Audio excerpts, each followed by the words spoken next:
Welcome back, Peter. Thank This you. is such an exciting episode we are about to cover right now. We've gone through so many wonderful topics together. And now let's talk about the juicy part, Investments 101. So let's dive in deep into all the tricks, all the benefits, all the knowledge that you have that you could share with our listeners. What exactly you think people should do and follow? Great. Thank you for having me again. And this is where my passion comes in. I'm very passionate about this. And in the next 15 minutes, I'll try to give you as much as I can, but there is so much that we can cover. It's just not enough time, but I'll try to give you everything. So, first of all, let's start with the kids, our future, right? So, what can we do for our kids to be financially better? Well, one of the tools that's available is a college account, 529. Now, some may say, well, I don't know if my kid will go to college or not, but write down this website. And please do take notes right now because I'm going to be sharing with you a lot of helpful websites. nysaves.org. You go on that website and you can sign up for New York State college account. Now, if you live in a different state, different websites, but this is for New York State. College account 529 allows you to actually deposit as much as you want, pretty much almost. But you can deduct, if you're married filing together, up to $10,000 of your state taxes a year. If you are not married, not filing together, then it's up to $5,000. So great deduction. Plus, when the kids take that money for college, it's going to be tax free. Okay, it doesn't have to be college. It could be apprentice program or whatever it is. As long as it's educational, they'll be able to cover. For those that in yeshiva, also covers that. Now, sign up for a website called promise.com. It's a free website that where you can register all your credit cards, all your storywork cards. And if you have family members that don't have kids, they can register theirs. And then when you register, when you swipe credit card in a store, let's say Macy's, right? Swiping in Macy's, a percentage of that purchase, Macy's will deposit into your You Promise account. And then every couple of months, every 3 months, usually they'll send that money to a college account. So my daughter, who is 20 right now, she had about $8,000. That is not mine. It's a free money. And also, there is another great website called Rakuten. That's a website where you can get cash. So let's say you go to Macy's, but you go to Rakuten and everything is free. You go to Rakuten and then you see Macy's gives you 3% off. So when you pay for your shopping on Macy's website, Macy's gives you additional 3% off going to your Rakuten account and they pay you cash every couple of months. You Promise work also the same way. And I usually compare who gives me more, either You Promise or Rakuten, and I go that way. But now that my daughter is older, I just do Rakuten. I want to get money. So that's something that you can do for kids. The other option that you can do for kids is UTMA accounts, it's Uniform Transfer to Minor accounts. This is great for those parents that not sure if the kids want to go to college or want something additional to a college fund. And the beauty of this college is that you are custodian to this account until your child becomes an adult. And then the kids basically take over that account. However, you don't know if your kid will be financially savvy at the age of whatever, 21. And you don't know if you can trust your kid with that money, or will that money go to buying a new Tesla, I know, right? or will that money go to good use? So if the kids never knew about this account, then they don't know about this account. So and you can tell them, oh, by the way, on their 30th anniversary, you had this 200, 300,000 sitting in there. Here we go, my child. That's a nice gift where, now you know that your child is financially savvy and you can deliver that to them. Wow. With the college account, you kind of have to spend it. But actually, as of next year, you'll be able to transfer it into a Roth IRA, pending that the account has been open at least for 15 years. So if, for those of you that are just starting out with a newborn, and you don't even have to have a child. You can open it under your name and then transfer it to a child when the child is born. So that's for the kids. Now, for the adults, let's talk about investments. But before we do, I want to give you a quick history of the market. So on average, a stock market returns, if you look back in the 20s, about 10% on average. Yes, there are good years. There are very bad years. I don't want to use the wrong words but and then there are great years. But if you start looking on average, the average return is about 10%. With the mutual funds, and I'll go over, you can get a lot of good mutual funds with 12 plus. Now, what is mutual fund? What is a stock? And I'm going to use, let's use Apple.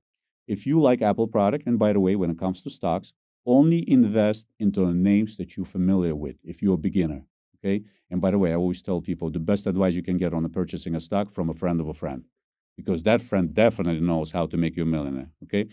But in reality, in order for you to be financially successful, if you decide to try buying stocks, please do not buy stocks that you're not familiar with. Like, for example, I use Apple for a reason. Anywhere in the world, people know what Apple does, what Apple is, and so on. So Same no thing. investments in new startup companies? Again, this is maybe good for someone who's willing to take a risk. Only invest what you can afford to lose. Okay. But That's if you want to be on the safer advice. side, invest into companies that you know and you know what they do, and it's a well-recognized names. Can those companies go out of business also? Absolutely, but you decrease your chance. And I'll give you an example with Sears. Sears was one of the top 500 companies in the United States. Where's Sears now? Okay, so Wow. you have to be very careful.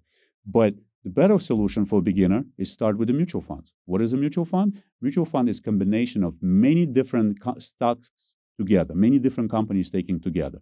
For example, it may have 40 companies, it may have 300 companies together, but the risk is very low because if you have, let's say, Amazon or Facebook, and Facebook goes out of business, you have Amazon, you have Google in it, and you can invest into index funds where you're investing basically in the whole market by itself.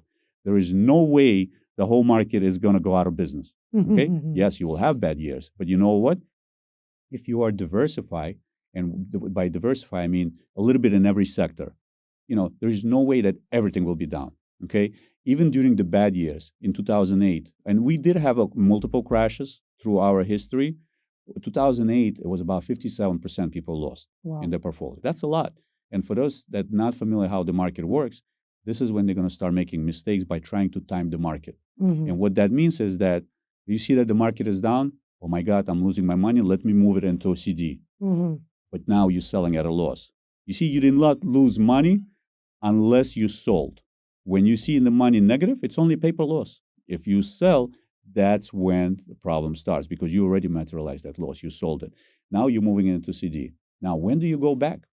So I had a friend who actually had a couple $1 million in the account. And during the COVID, when COVID started, when the market collapsed, he moved everything into a stable fund.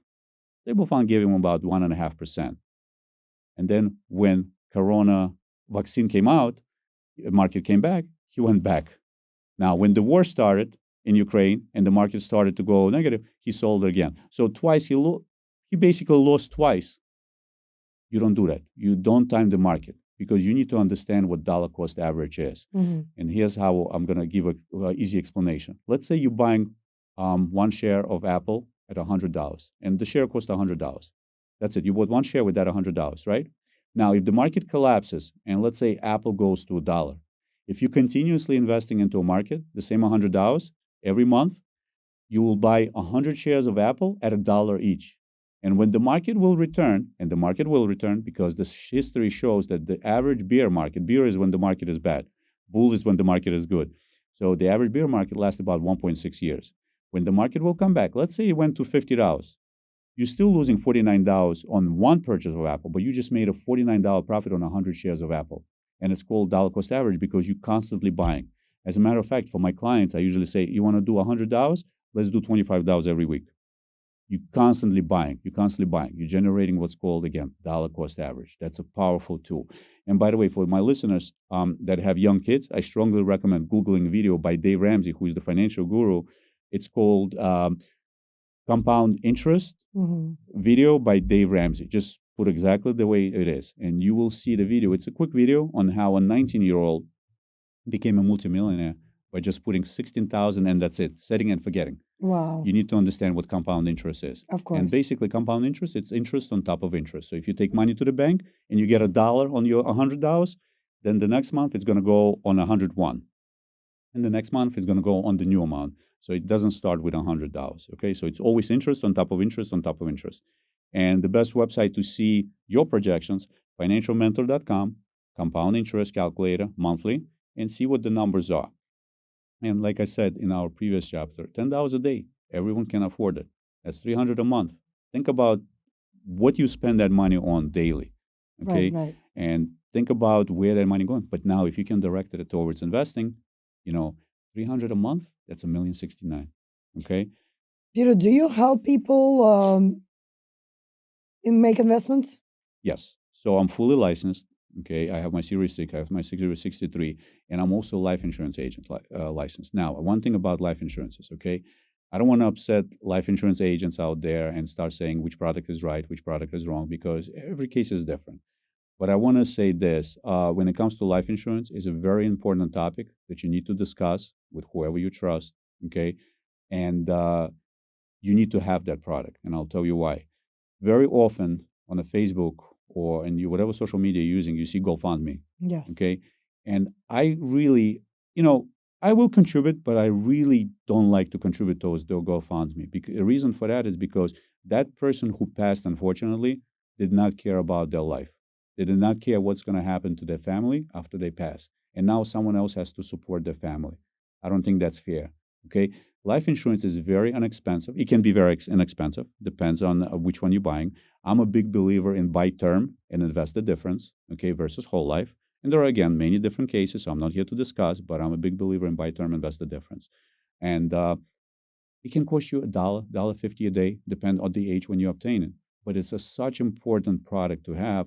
And unfortunately, I see all the time when we have to deliver a policy, how family grateful for that check versus family going on GoFundMe and asking for donations. Okay. Now, one thing is a very important thing that I created for my police department is my emergency guide. Okay. This is one of the most important things that you can create for your family. So it's basically a guide, and my guide has about 30 plus pages, okay, because it was done for police 33, department. I think. 33. So, but this is what happens. A lot of times when the family member passes, we don't know what they had. We don't know if they had a life insurance policy. Did they have a plot? Where's the plot? What's the plot number? Do they have a safe deposit box? What's in there? We don't know that. So what I did was I created basically sections. Okay, if I die, this is where my bank's account numbers are. This is where my mortgage is. This is my mortgage account number. This is the 800 number to my bank. Okay, this is where my life insurance is. Do I have a will? I don't have a will. If I have a will, who's holding the will? Who's the attorney who created a will? Who's Wow. the executor? Okay, what's the life insurance policy number? How much is it for? What are my wishes? Like, do I want to be buried here or do I want to be buried there? Okay, did I leave inheritance to anyone? All right, so all of this is very important. And if you have receiving a pension, who is the pension from? You know, what are the amounts? Is the spouse recipient of the pension once you pass? You need to specify in that, right? Also, wishes to your family members when you pass. What do you want to do? Maybe you had jewelry. Who is getting what? You don't want to start the fight, which brings me to another important topic: wills and trust. See, a lot of times people have this perception that if they get life insurance, or if they get a will, or if they get a cemetery plot, they're going to die the next day. Okay, I know that because I face that reality when I see people out there. See, I cannot change your beliefs, right? But I'm telling you right now, this is something that American people use all the time. This is done all the time. Better protect yourself and your loved ones than let your loved ones suffer and not know anything that's going on. Wills are very inexpensive. A lot of unions, if you work for a corporation, will union have attorneys and they will create that for free. Okay, but will is not catch at all. And I'll give you a quick example.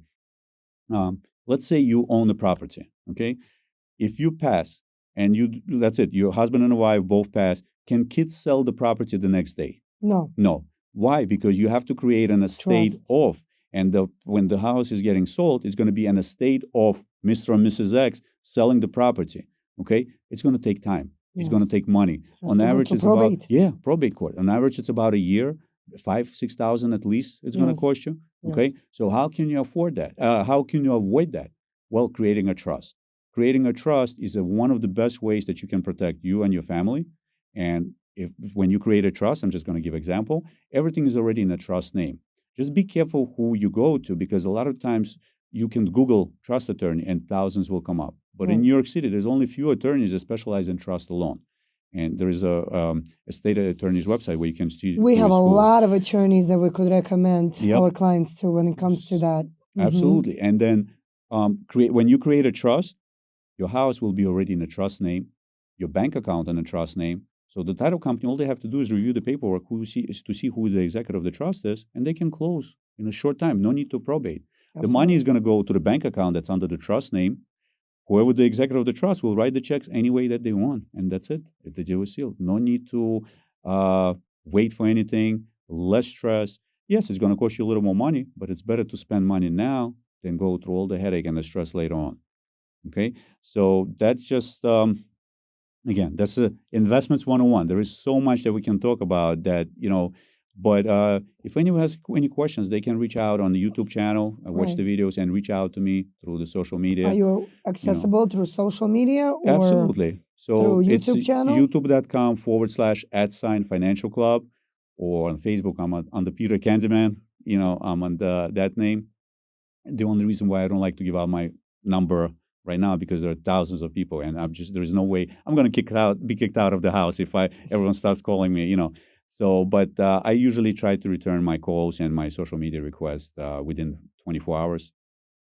So if anyone has any questions, more than welcome. Thank But you. I'm all about education and sharing the knowledge. And if anyone wants to put like a meetings together and invite me, I have no problem. I don't charge. I do it because years ago I got help from a person, and now it's just a way of me sharing the knowledge with others. Well, you and I spoke about doing this potentially live. Right. Today, we're just practicing to do it here in the studio in a private way, so we could kind of like go through this individually, one on one. But eventually, I think what we need to do is just create a Facebook Live. And so every single listener that is interested and would like to ask questions and watch, we will definitely dive into answers as long as they are reasonable. Absolutely. Peter, what would be one piece of advice that you could give our audience right now? Any book, any specific place to start with? Because we covered so much. But what would be the one single important thing that people should watch this video and start from the beginning? So when it comes to financial stuff, I like a couple books, but I'm going to give you based on a level of age. All right. So someone may say, "Oh, it's already late for me." There is a great book for that. It's called "Start Late, Finish Rich" by David Bach. And because this is financial tips, you're not going to get on in a store on Amazon. You're going to get it in a library, or you're going to get it on eBay. I believe it's like $3. Start late, finish rich. For the young generation, Automatic Millionaire by the same person. And I love Dale Carnegie books because he's very inspirational. He teaches you how to change your mind and how to live and look at the world a little different. So and one thing that I'm going to say, it doesn't matter what book you pick up, as long as it's an educational book. That's a minute that you just invested into yourself versus watching TV, playing video games, that a minute or hours that you take away from you. All right. And the other thing is, you see, very often we run after the money. And then when we are old, we spend that money on our health. Okay. We don't get to enjoy it. So make sure that you take care of yourself. Make sure that you practice self care. And that's something so the self care is basically ability to do something that you love, at least for half an hour every day. Whatever it may be. Maybe yoga, it may be reading a book, but you have to find time. I don't care how busy your schedule is, even if it's on a subway, okay, just sitting in the subway and just taking a quick nap and just relaxing. It's called self care. You got to practice that because without that, and one thing, disconnect your news channels, because there is nothing good on it. And every time you turn it on, you only get depressed. So if you want to be positive, learn how to travel and Speaking of explore the world. travel, you Speaking of love to travel, that travel. could be the next topic. I love to travel. That's how my self care is. I Nice. go away at least 4 or 5 times a year just because that's how I spend my money. And again, even when it comes to travel, I don't spend on luxury hotels. I just need a clean bed, clean room, because I'm spending exploring the towns, exploring the cities. Amazing. I don't care what people will say. Oh, this guy didn't stay in a 5-star hotel. I don't care what people say. Because in life, if you're going to start caring what people think about you, you're going to be in bad shape. Ignore the people. Good people, smart people We'll always follow you. will not discuss you. It's the Right. shallow people will talk about you. Smart people discuss news, discuss events, and they discuss how they can be better. It's the people that have lack of, I don't want to say lack of brain, but lack of, let's just leave it that they're not so smart. That's the people that will talk about you. That's the people that will discuss you, your family, and so on. That's the people that will judge how bad your wedding was, that you did not have 20 salads on the table. Okay. But your actual friends, your true friends, will always support you. Excellent. Excellent. Well, it has been my pleasure to have you here. And thank you for Peter, inviting me. thank you very, very much to, spend your wisdom, your knowledge, your expertise, your experience, your life experience. May God continue to protect you Amen. with everything that you do, and may we continue to deliver good, valuable content to our listeners. Everyone, Thank you for watching. Please remember that we decided to create this podcast only from a place of education, giving back to our community with the purpose of sharing our knowledge and everything we learn in our fields. Peter is a police officer. I'm a real estate broker. We're both very loving and passionate about what we do for a living. But this is something that we just decided to take an extra step and really give back and motivate and educate people to be more financially independent, to create more value, not only for your children, not only for yourself, but for your future. And let's create a beautiful financial freedom together. And decisions to change your life start right now. Right now. Thanks everybody for watching. It's been my pleasure. Thank you for joining us today.